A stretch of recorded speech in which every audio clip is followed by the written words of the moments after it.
Bonjour à toutes et à tous, alors non, je ne porte pas que des t-shirts noirs et je porte celui-ci avec d'autant plus de plaisir qu'il m'a été offert par une personne chère à mon cœur et en plus c'est un t-shirt éthique.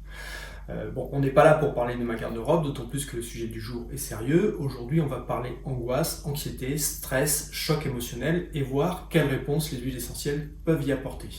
Soyons clairs, c'est un sujet complexe qui n'a pas de réponse unique et universelle, tant la réponse dépendra de la personne et de son histoire. Beaucoup d'huiles pourront être utilisées et ces huiles pourront vraiment varier en fonction des personnes.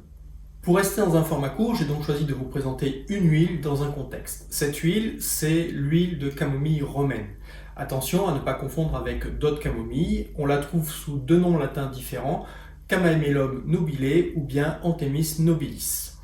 Le contexte, c'est celui de la crise d'angoisse, de la montée de stress, de l'anxiété, du choc émotionnel. Le genre de situation dont on voudrait sortir très rapidement.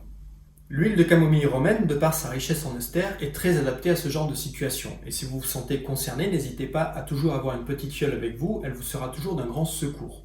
Son action sur le système nerveux et la sphère psychique a fait l'objet de nombreuses études et ce n'est pas sans raison qu'on la conseille aujourd'hui.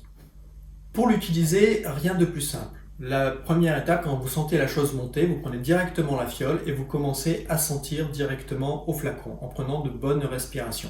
Si vous sentez que ça ne suffit pas, vous mettez 2 gouttes sur l'intérieur du poignet et vous massez avec l'autre intérieur du poignet. Et là, surtout, vous prenez le temps de bien respirer, bien respirer, bien respirer.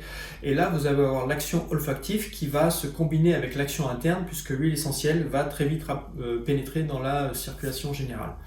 Et si vraiment la situation l'exige et que c'est possible, vous pouvez également mettre 2 à 4 gouttes sur le plexus solaire et masser également en prenant le temps de respirer. On peut également l'utiliser en prévention.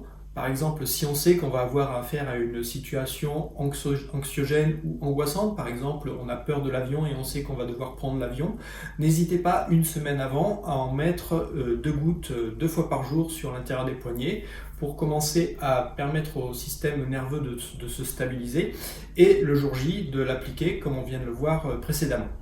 C'est en général une huile très bien supportée par la peau, mais si vous avez la peau un peu sensible, n'hésitez pas à le diluer pour l'utiliser. Les personnes allaitantes, enceintes ou fragiles devront l'utiliser à 10% pour pouvoir l'utiliser. Et n'hésitez pas à demander un avis médical si vous avez le moindre doute et surtout si vous avez une allergie aux astéracées par exemple. C'est malheureusement une huile qui coûte un peu cher, mais comme on l'utilise que quelques gouttes par quelques gouttes et parfois même simplement en olfaction, elle devrait durer assez longtemps. En tout cas, elle a une odeur très agréable, en tout cas c'est une odeur que j'apprécie personnellement. Gardez à l'esprit que comme beaucoup d'huiles, elle a d'autres propriétés que je ne détaillerai pas ici. Je fais mes formats courts autour d'une information principale et pour résumer cette vidéo, je dirais que dès qu'on parle d'angoisse, d'anxiété, de stress, de choc émotionnel, on pense à la camomille romaine.